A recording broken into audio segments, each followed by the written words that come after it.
Estás entrando en el campo cuántico donde todo es posible.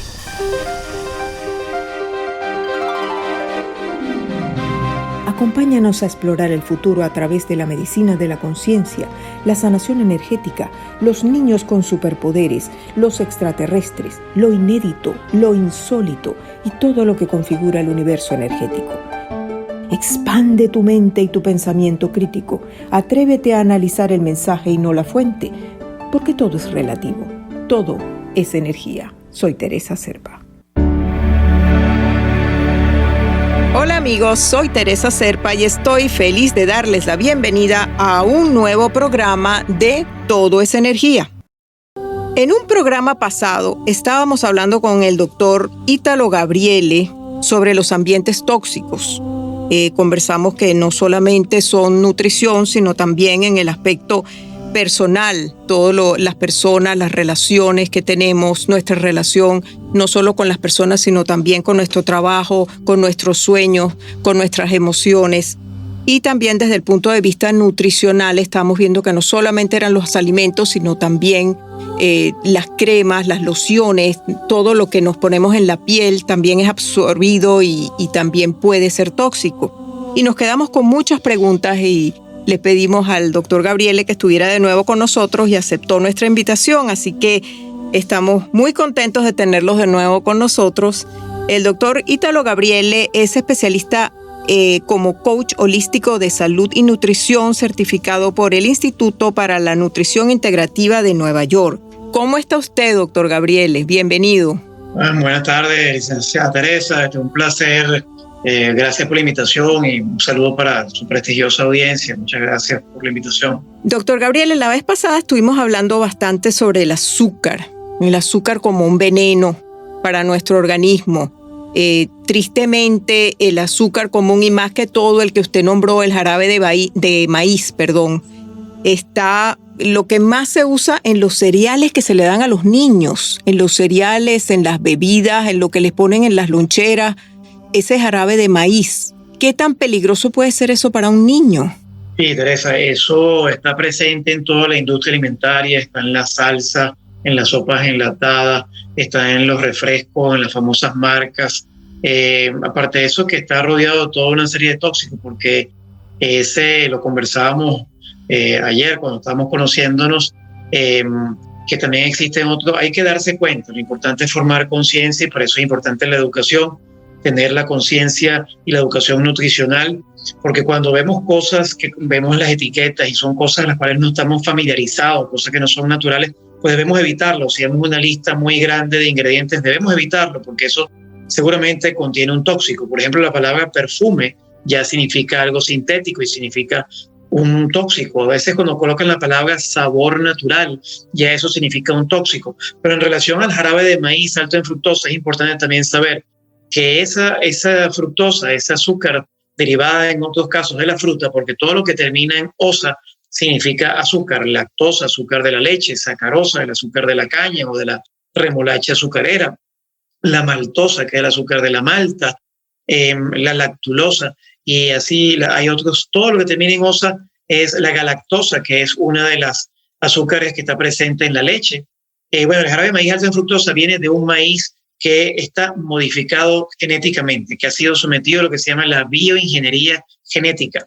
El maíz, como siempre lo hemos conocido, esa semilla ha sido modificada en el laboratorio y se le han añadido bacterias o virus o insecticidas para hacer que ese maíz sea mucho más resistente a la plaga y que tenga un alto rendimiento.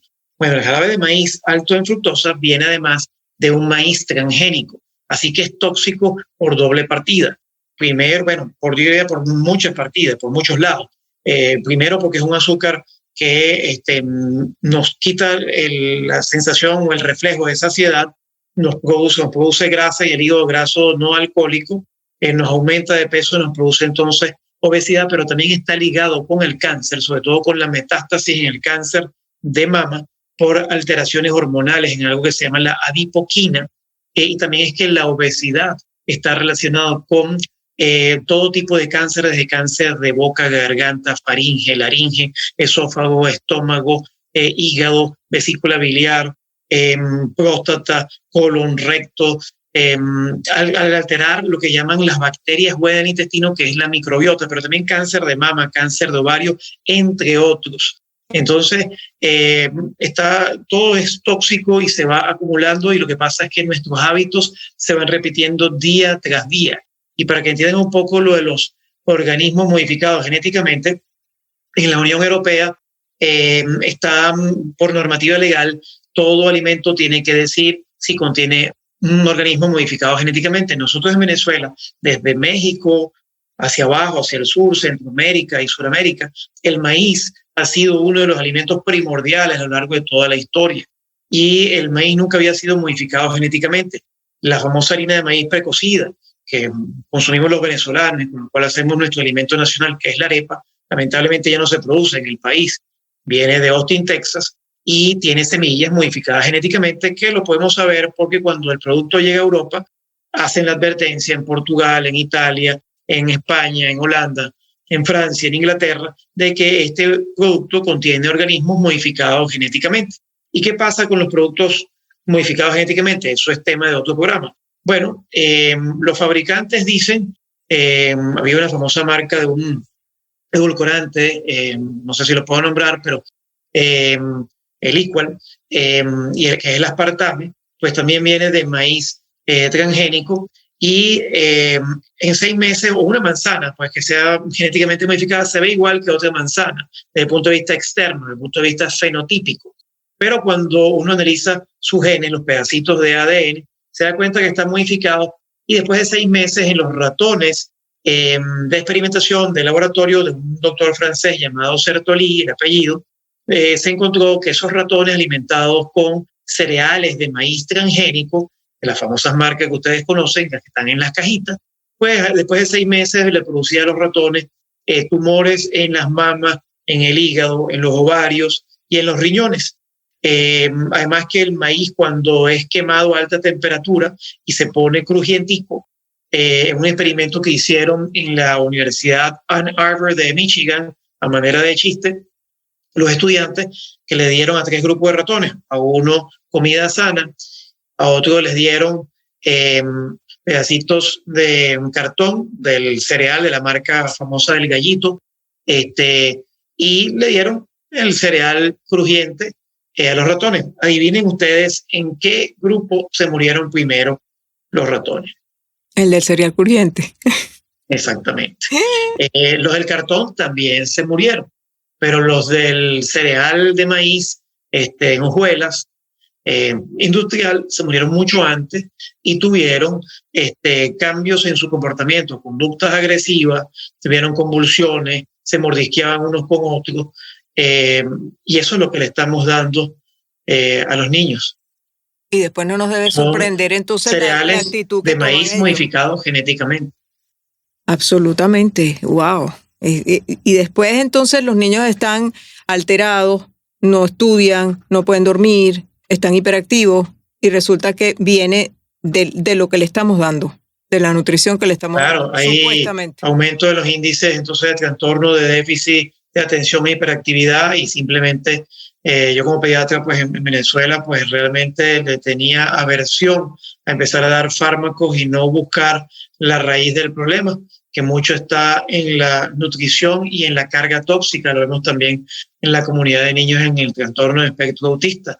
Y es por eso muy importante que ahora la medicina integrativa, la medicina funcional, la nutrición holística está con su mirada de hace unos años en la comunidad de bacterias intestinales, porque ese dicho que eres lo que comes, pues es cierto, lo que uno come alimenta las bacterias que tenemos en nuestro intestino, y de acuerdo a lo que uno come, esas bacterias van cambiando diariamente, y de acuerdo a la población, por ejemplo, si predominan los firmicutes, tenemos entonces obesidad, y todo lo ligado a la obesidad como el cáncer y todas las demás enfermedades metabólicas como la resistencia a la insulina, la prediabetes, la diabetes, la hipertensión, los problemas de artritis, el Alzheimer, que se conoce como la diabetes tipo 3, porque no se sabía que en el cerebro hay también receptores para la insulina, y es que el Alzheimer es también un exceso de una placa que se llama la beta-amiloide, que normalmente es protectora, que por acumularse produce trastornos en la memoria. Entonces, es cuestión de tener conciencia y educación nutricional. Doctor Gabriele, entonces el azúcar como tal, ya definimos que era un veneno y que el jarabe de maíz es peor todavía, no solamente por el hecho del azúcar o lo dulce, sino porque proviene del maíz transgénico. Es un alimento genéticamente modificado y eso es lo que está trayendo toda esta serie de consecuencias en los niños que consumen esos cereales o esos alimentos con esos nutrientes, supuestos nutrientes, la hiperactividad, el espectro autista. ¿Usted cree que entonces una de las medidas que se pudiera tomar es eliminar entonces estos alimentos? Es decir, eliminar todos los alimentos con jarabe de maíz, eliminar todo lo que tenga azúcar y no sustituirlo precisamente por los edulcorantes sintéticos, porque los edulcorantes sintéticos tampoco son convenientes para los niños. Entonces, ¿cómo hacemos? Porque entonces es quitarles ese gusto por el dulce, o sea, esa necesidad pues por comer algo dulce, porque no hay sustitución. O sea, la única forma de sustituirlo sería con frutas. O sea, ¿cómo se hace en ese caso? Sí, ese tema es muy importante, Teresa, porque a principios, si uno ve la historia, a principios hasta 1950, pues el hombre primitivo no tenía azúcar. Tal vez se podía con mucho esfuerzo encontrar un panal de abeja y con mucha precaución y bueno, hartarse de la miel, pero hasta ahí llegaba, ¿no? Y después tenía que seguir corriendo y estar activo hasta la cueva, hasta la choza, según la latitud donde existía. Y si uno ve, inclusive el doctor, una cosa muy interesante también que en otro programa, son los hallazgos del doctor Weston Price, un odontólogo que se daba cuenta que sus pacientes tenían los dientes todos apiñados, pero cuando veía la revista National Geographic que le llegaba a su consultorio decía, oye, pero todos estos nativos de allá de Oceanía, de la Polinesia, tienen los dientes, la dentadura perfecta, la boca ancha, la nariz ancha, pueden respirar bien. Actualmente hay un odontólogo funcional que se llama Steven Lin, que está en Australia, radicado en Australia, y que él dice toda la relación que hay entre una dentadura y una anatomía dental perfecta, inclusive la apnea del sueño, porque resulta que la entrada del aire de la nariz en la parte posterior se llama las coanas. Entonces los orificios nasales se han hecho estudios de tomografía, de resonancia magnética en los cráneos de los aborígenes y tienen las coanas más anchas, tienen dentadura perfecta, no tienen ni una sola carie, sobre todo los que están cerca de las costas, de los océanos. El hecho de consumir el coco, que además tiene el aceite de coco, tiene propiedades increíbles anticariogénicas, de comerle entonces las raíces, los tubérculos, y además que si uno ve las fotos de los nativos, de los aborígenes, tienen unos abdominales como los de Cristiano Ronaldo. Entonces son impresionantes y uno ve una foto de una persona mayor con uno joven y el mayor y el joven se ven igualitos, solamente que el mayor tiene la barba blanca, ¿no? Entonces, es impresionante lo que la nutrición hace y la cantidad de veneno a lo que estamos expuestos. O sea, tenemos entonces todos los valores cambiados en este momento en cuanto a los índices o lo que deberíamos estar comiendo en este momento. En un principio deberíamos entonces eliminar el azúcar, edulcorantes, todo lo que sea genéticamente modificado. Eso es, ¿cómo sería una alimentación de esos indígenas de que estaba hablando? ¿Qué comían ellos, básicamente? Para ver qué diferencia hay, ¿no? Para entrar en esa pregunta, te voy a contestar la que no te contesté, de cómo podemos tratar de que los niños puedan ir cambiando esa adicción. Y bueno, básicamente hay que ir guiado de un profesional porque el azúcar es muy adictivo y una de las cosas es que hay que involucrar a los niños en la preparación de los alimentos. Hay que tratar de cocinar más en casa, como hacían las abuelas, y que hacían participar a sus hijos en la preparación de los alimentos. Por ejemplo, nosotros en diciembre vemos que toda la familia participa en la elaboración en Venezuela de las famosas hallacas, ¿verdad? O también, pues, de las famosas arepas. Yo estoy diciendo, te puede ser su arepa, pero de harina de maíz orgánica, que no tenga transgénicos. Si se consigue cualquier cosa, yo estoy a la orden, o también pueden ser cosas. Si queremos sustituir, por ejemplo, la adicción al azúcar, podemos utilizar carbohidratos complejos como la batata, como la yuca, y sobre todo que los niños tengan buenas proteínas como el huevo, que cocinen, que participen en la preparación de su alimento, y comer como se hacía en el pasado. Pues en el pasado siempre había un buen bistec, había mantequilla, había huevos, y esa era la comida tradicional. Como tú muy bien dijiste, incluso en la escuela de Harvard, industrias del azúcar llegaron a, está demostrado en algunas fuentes, pues, a influir en la escuela de Harvard de manera económica, para que se dijera que el azúcar no es responsable, sino que es la grasa.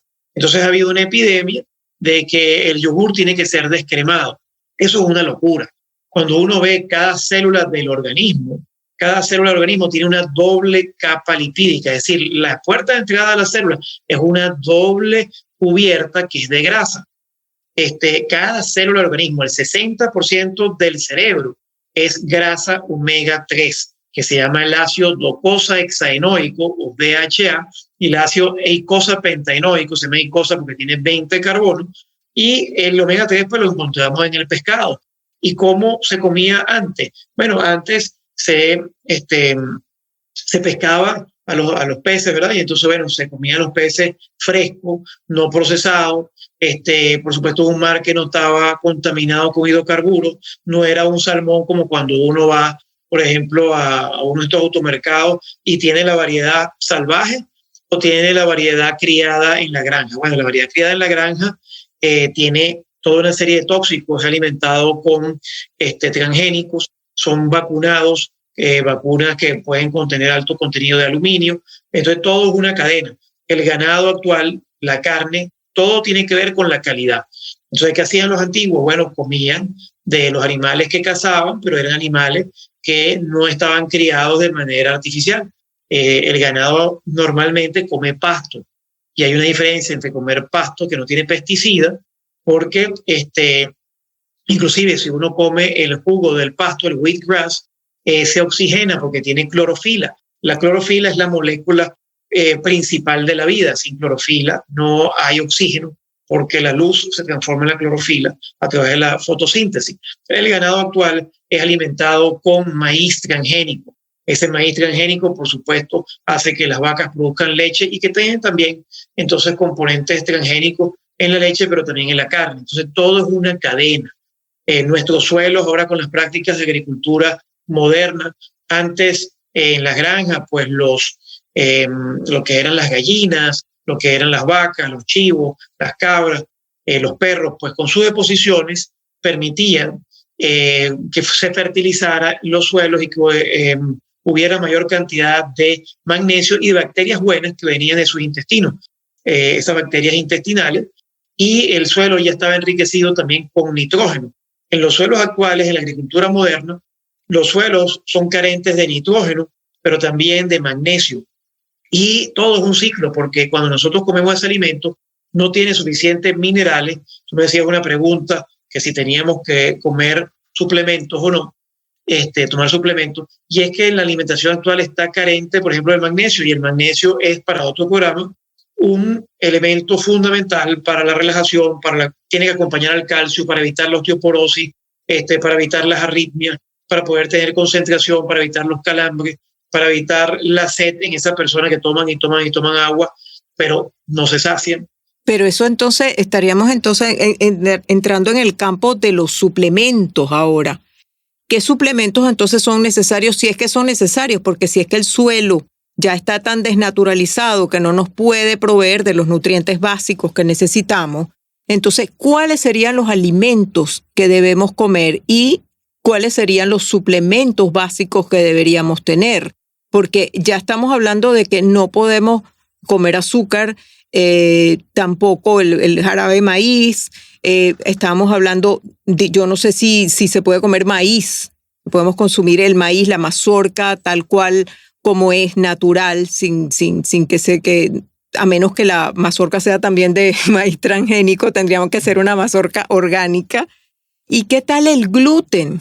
que tanto se ha hablado del gluten, que tanto se ha hablado de la harina de trigo o del gluten en general, porque sabemos de la enfermedad celíaca, pero ¿qué pasa entonces con el gluten en nuestra alimentación? Y has tocado unas teclas bastante, bastante grandes que son temas también para otros programas, porque de hecho en mi canal de YouTube, doctorita, lo pueden encontrar allí, Dieta sin gluten, solo para celíacos. Hablando pues del gluten, el gluten es, como su palabra indica, como un glue, como una pega, que hace que le da la consistencia chiclosa, viscosa a ese pan recién calientico, tan sabroso, ¿verdad? Porque inclusive el pan está, en las personas que son de origen cristiano, pues en el Padre Nuestro. En las personas también de origen judío, pues está también en la Torá. Y en todas las tradiciones, pues el pan ha sido ligado con el sustento, ¿no? Pero es que hay una gran diferencia entre el trigo antiguo y el trigo moderno.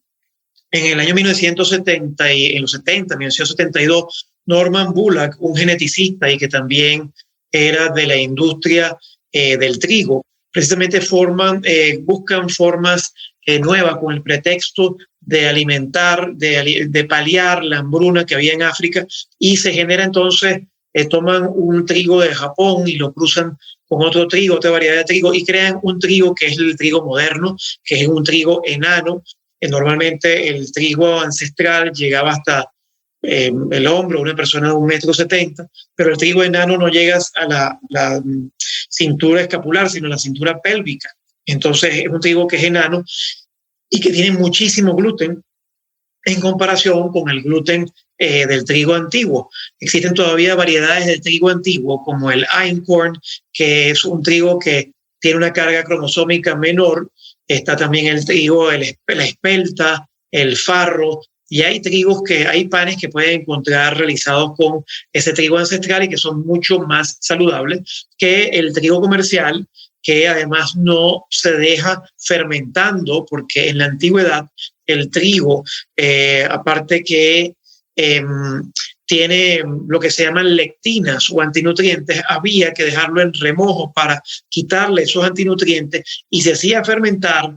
Hay un tipo de pan que se llama el sourdough, que es de hecho con masa madre y que es fermentado y que se digiere mucho más fácil. Pero hay también un investigador moderno hablando del gluten, y el gluten no solamente es el trigo, ni tampoco la famosa mnemotécnica TACC, que es trigo, avena, cebada y centeno, sino que también el gluten incluye todo lo que son los cereales, para ponerlo fácil, el maíz, el arroz. Inclusive en personas que ya tienen enfermedad celíaca, tienen que tener cuidado también con la quinoa, que es un pseudo cereal y que es una maravilla, que lo usaban los incas en el Perú y que tienen los 8 aminoácidos esenciales. Pero volviendo al gluten, el investigador italiano en la Universidad de Nápoles, Alessio Fasano, que después va a la Universidad de Maryland y después a la escuela de gastroenterólogo pediátrico de la escuela de Harvard, cuando estaba en Maryland, descubrió que el gluten en todo el mundo, no solamente en los celíacos, genera irritación a nivel intestinal y hace que se produzca una sustancia que se llama sonulina. La sonulina es una sustancia que las células del intestino, que se llaman enterocitos, que están muy juntas, muy pegadas, que tienen lo que llaman uniones apretadas, tight junctions, hace que esa barrera, esa alcabala se abra. ¿Y qué pasa en una comunidad cuando la alcabala o la reja está abierta? Pues, ¿qué pasa Raimundo y todo el mundo? Y entonces llega a lo que tenemos la epidemia ahorita, lo que se llama el intestino poroso. Es como si tuviéramos una manguera, como dice el doctor Andrés Marcano Trujillo, con puros huequitos, como si tuviéramos un colador, esa muralla que es el intestino. Entonces ahora deja pasar distintos, muchos más tóxicos que lo que dejaba antes, y se inflama el intestino, y entonces en la sangre entran en el torrente sanguíneo toda una serie de tóxicos, por ejemplo, cuando hay comida que está parcialmente digerida, como por ejemplo el gluten, cuando no está parcialmente digerido, entonces, bueno, se va al cerebro y crea adicción, pero se va a la tiroides y el cuerpo ve esa secuencia de aminoácidos y dice, mira, este no es de aquí, vamos a atacarlo. Entonces ataca la tiroides y empiezan a haber enfermedades de autoagresión que se llaman enfermedades autoinmunes. Entonces empieza a ver lo que se llama la tiroiditis de Hashimoto, pero también entonces al unirse y formarse anticuerpos contra esas partículas extrañas que se llaman antígenos, empiezan a circular lo que se llaman los complejos antígenos-anticuerpos.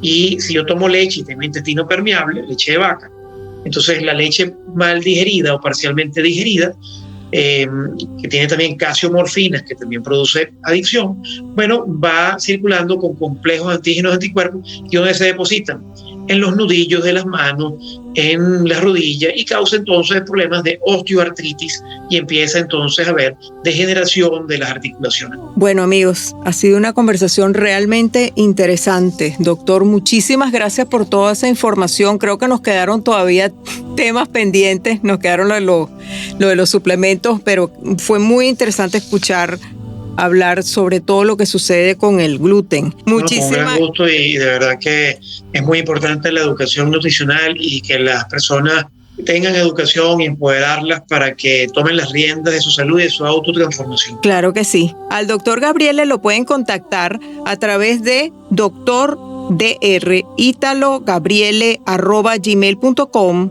por Instagram a Dr. Ítalo, todo pegado, o por Facebook y YouTube, Dr. Ítalo. Muchísimas gracias, amigos, por habernos escuchado. Los invito a enviarnos sus mensajes, inquietudes y sugerencias al correo electrónico somosenergia33@gmail.com. Ha sido un placer compartir con ustedes y los esperamos la próxima semana en un nuevo programa de Todo es Energía. Soy Teresa Serpa.